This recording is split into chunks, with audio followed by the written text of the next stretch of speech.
हातकणंगले तालुक्यातील पेठ वडगाव येथे निवृत्त पोलीस आयुक्त गुलाबराव पोळ व यादव आघाडीच्या 27 कार्यकर्त्यांवर दाखल केलेल्या खोट्या गुन्ह्यांच्या निषेधार्थ बुधवारी 1 एप्रिल रोजी यादव पॅनल आघाडी व विविध संघटनांच्या वतीने मूक मोर्चा काढण्यात आला। यावेळी शहरातील व्यापाऱ्यांनी 100% बंद ठेवून या आंदोलनाला पाठिंबा दिला। याबाबत अधिक माहिती अशी की 3 महिन्यांपूर्वी 1 डिसेंबर 2025 रोजी रात्री यादव पॅनल आघाडीचे कार्यकर्ते जय कराडे यांना राजकीय वैमनस्यातून सूड भावनेने विरोधी गटाकडून जातीविषयक शिवीगाळ, मारहाण व चोरी अशी घटना घडली होती। घटनेनंतर तात्काळ कराडे यांनी पोलीस ठाण्यात जाऊन घडलेल्या घटनेबाबत माहिती दिली। त्यानुसार पोलिसांनी कराडे यांना पारगाव येथून वैद्यकीय तपासणी करण्यासाठी मेमो दिला। वैद्यकीय तपासणीनंतर फिर्याद नोंदवण्यास टाळाटाळ केली। तोपर्यंत विरोधी गटाकडून कराडे यांच्यासह अन्य 6 जणांविरुद्ध खोटा FIR दाखल केला, तोही खरी शहानिशा व तपास न करता। सर्वांवर नंतर प्रतिबंधात्मक कार्यवाही करण्यात आल्या। दुसऱ्या दिवशी दखल न घेतल्याने ऑनलाईन तक्रार दिली व प्रत पोलीस ठाण्यात दिली। सदरची तक्रार मागे घेण्यासाठी कराडे यांच्यावर विरोधी गटाकडून अनेक प्रकारे दबाव टाकण्यात आला। केस माघारी घेतली नाही तर पोळ कुटुंबियांवर खोटे गुन्हे दाखल करण्याची धमकी देण्यात आली। धमकीला जुमानत नसल्याने विरोधी गटाच्या 3 जणांनी 7 डिसेंबर रोजी रात्री गुलाबराव व पोळ व अन्य 27 कार्यकर्त्यांच्या विरोधात खोट्या तक्रारी दिल्या। कराडे यांनी DYSP ऑफिस जयसिंगपूर येथे रितसर जबाब दिला होता। जबाबाची मूळ प्रत मिळण्यास उशीर झाला होता। याबाबत वडगाव पोलीस व वरिष्ठ पोलीस अधिकाऱ्यांना वेळोवेळी अर्जाद्वारे कळवण्यात आले होते। 1 डिसेंबर पासून कराडे FIR दाखल करण्यासाठी पाठपुरावा करत असल्याचे पुरावे त्यांच्याजवळ आहेत। मूळ जबाबाची प्रत मिळाल्यानंतर अखेर 24 मार्च रोजी कराडे यांनी रितसर FIR दाखल केली। त्यानंतर तात्काळ विरोधी गटाची FIR दाखल केली। पोलिसांनी वेळोवेळी बोलवूनही न गेल्याने, जबाब न दिल्याने व अन्य कारणाने विरोधकांचा तक्रार अर्ज निकाली काढण्यात आला होता। अर्ज निकाली काढला असतानाही पोलिसांनी तपास न करता गुलाबराव पोळ व अन्य 27 कार्यकर्त्यांवर तत्काळ खोटे गुन्हे दाखल केल्याच्या निषेधार्थ बुधवारी वडगावात मूक मोर्चा काढण्यात आला। यावेळी शहरातील व्यापाऱ्यांनी व्यवसाय बंद ठेवून या आंदोलनाला पाठिंबा दिला। वडगावच्या विद्यमान नगराध्यक्षा सौ विद्याताई गुलाबराव पोळ यांच्या नेतृत्वाखाली मोर्चाचे आयोजन करण्यात आले होते। यादववाड्यातून मोर्चाची सुरुवात झाली। तेथून गावचावडी येथून पद्मा रोड बाजारपेठेतून नगरपालिका चौक, तेथून विजयसिंह यादव चौक व तेथून बिरदेव चौकातून थेट आबाजींचा पुतळा येथे विसर्जन करण्यात आले। हाताला काळ्या रंगाच्या फिती लावून नागरिकांनी मूक मोर्चाच्या माध्यमातून निषेध व्यक्त केला। यावेळी उपनगराध्यक्ष, नगरसेवक, नगरसेविका यांच्यासह यादव पॅनल आघाडीचे कार्यकर्ते मोठ्या संख्येने सहभागी होते। या मूक मोर्चाला महिलांची संख्या लक्षणीय होती। दिनांक 1/12 रोजी काल्पनिक घटना घडलेली अशी दाखवून खोटा गुन्हा दाखल केला। त्यामध्ये मी स्वतः आणि इतर 27 अशा 28 जणांवर गुन्हा दाखल केला। याबाबत वरिष्ठांच्याकडे तक्रार केली होती। वरिष्ठांनी चौकशी करून कारवाई करण्याचे आदेश दिले होते। असं असताना चौकशी न करता जाणून बुजून आपल्या सर्व कार्यकर्त्यांना अडचणी करण्याकरता खोटा गुन्हा दाखल केला। याचा निषेध करण्याकरता आज वडगाववासी, विशेषतः महिला आणि पुरुषांनी मोठ्या संख्येने मोर्चात सहभागी होऊन आणि त्याचप्रमाणे वडगाव नगरीच्या सर्व नागरिकांनी वडगाव बंद करून हा गोष्टीचा निषेध व्यक्त केलेला आहे। यातून कमीत कमी पोलीस स्टेशनच्या अधिकाऱ्यांना सुबुद्धी प्राप्त होईल अशी मला आशा आहे।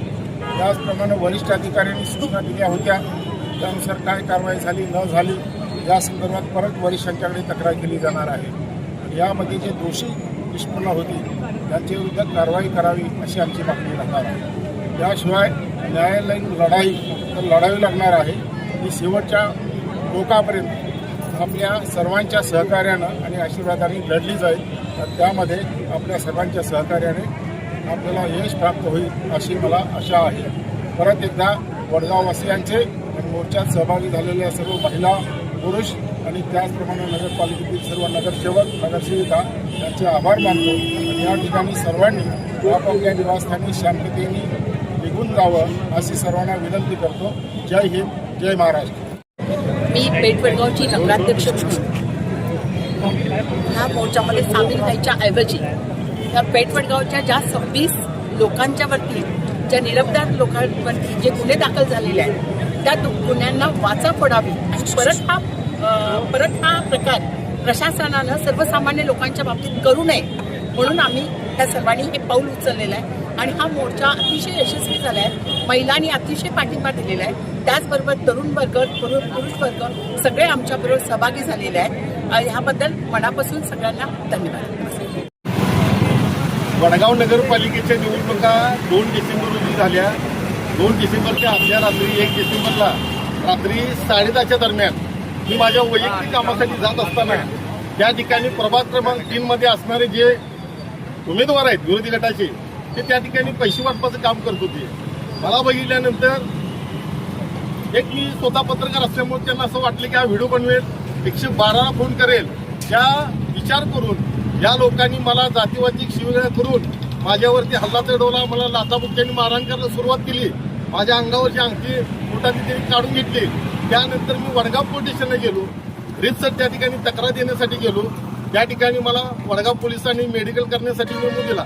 मेमो दिल्यानंतर मी पारगाव या ठिकाणी जाऊन रीतसर माझी वैद्यकीय तपासणी मी करून घेतली.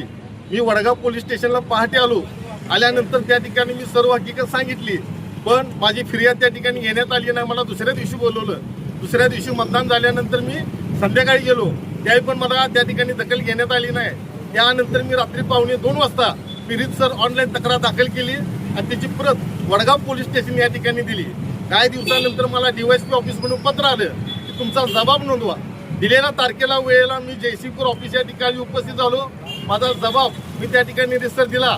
त्यानंतर काही दिवसांनी परत मला सांगितलं की तुमचा जबाब वडगाव पोलीस स्टेशनला द्या. आता 1 तारखेला घडलेली घटना आणि पोळसाहेबांच्या विरोधात ज्या 3 जणांनी जी तक्रार दिली ती 7 तारखेला दिली. या मधल्या काळामध्ये माझ्यावर विरोधी गटाकडून सातत्यानं दबाव टाकण्यात आला. आमचे मित्र जयकुमार गणपते यांना अविनाश तेली यांनी वडगाव स्कूलच्या मैदानावर बोलवून त्यांना स्पष्ट शब्दात धमकी दिली, जर जय सरांनी जर तक्रार मागे घेतली नाही तर आम्ही गुलाबराव पोळ, त्यांचा मुलगा करणसिंह पोळ आणि त्याचबरोबर त्या प्रभागातील प्रतिष्ठित लोक यांच्या नावानं खोट्या तक्रारी आम्ही देणार आहोत. त्या पद्धतीने त्यांनी 7 तारखेला रात्री पोळ साहेबांच्या विरोधात या ठिकाणी खोटी तक्रार दिली. ही तक्रार दिल्यानंतर बरेचदा त्यांनी प्रयत्न केला की मी केस मागे घेण्यासाठी आणि 24 तारखेला ज्यावेळी माझ्या जबाबाची प्रत मला मिळाली त्यानुसार सर मी त्या ठिकाणी वडगाव पोलीस स्टेशनला फिर्याद दिली. पण या मध्यंतरीच्या काळामध्ये जे विरोधी गटाची ज्यांनी तक्रार दिली होती वडगाव पोलिसांनी त्यांचे अर्ज निकाली काढले होते. माझा पोलीस प्रशासनाला हा प्रश्न आहे की जर त्यांचे अर्ज निकाली काढले असतील तर 24 तारखेला त्यांच्या तुम्ही खोट्या फिर्यादी का घेतल्या? आज वडगाव पोलीस प्रशासनानं काही चुकीच्या पद्धतीनं आज जर आपण बघितलं तर पोळसाहेब हे निवृत्त पोलीस कमिशनर आहेत. महाराष्ट्र पोलीस सेवामध्ये त्यांनी कितीतरी वर्ष काम केलेलं आहे, निवृत्त झालेले आहेत. शासनाकडनं त्यांना विविध प्रकारचे पुरस्कार मिळालेले आहेत आणि ज्या लोकांनी साहेबांच्या विरोधात खोट्या तक्रारी दिलेल्या आहेत त्यांची पार्श्वभूमी गुन्हेगार आहे. त्याच्यावरती 5 ते 7 गुन्हे दाखल आहेत. वडगाव पोलीस स्टेशनचे पोलीस निरीक्षक शिंदे यांनी त्याची पूर्ण तपासणी करणं गरजेचं होतं. कारण एका सनदी अधिकाऱ्याच्या विरोधात तक्रार देत असताना तक्रार देणारा वडगावचा प्रतिष्ठित नागरिक आहे का त्याची पार्श्वभूमी गुन्हेगार आहे ते तपासणं गरजेचं होतं. म्हणून आज आम्ही वडगाव शहरामध्ये ज्यांनी फिर्याद द्यायला प्रवृत्त केलं, ज्यांनी फिर्याद दिली आणि ज्यांनी कोणत्याही प्रकारचा तपास न करता या ठिकाणी चुकीच्या पद्धतीनं पोळसाहेबांचं नाव, माझ्या वडिलांचं नाव आणि प्रभाग क्रमांक 3 मधले 26-27 मुलं आहेत जे सुशिक्षित आहेत, पदवीधर आहेत, शिक्षण घेतात, त्यांच्या भवितव्याची खेळायचं काम या लोकांनी केलेलं आहे. त्याच्या निषेधार्थ आज आम्ही वडगाव शहरामध्ये बंद पुकारला होता, मूक मोर्चा काढला. मूक मोर्चा अतिशय शांततेनं पार पडला. मी या निमित्तानं वडगावचे सर्व व्यापारी बंधू, नागरिक त्यांचं मनापासून आभार मानतो आणि वरिष्ठ पोलीस प्रशासनाला, अधिकाऱ्यांना माझी विनंती आहे की या केस संदर्भात आपण शहानिशा करावी आणि जे कोण संबंधित पोलीस अधिकारी असतील, कर्मचारी असतील, जे जबाबदार आहेत, ज्यांनी राजकीय सुडापोटी या पद्धतीनं चुकीच्या फिर्यादी करून नोंदवून घेतल्या त्यांच्याकडे कायदेशीर करावी.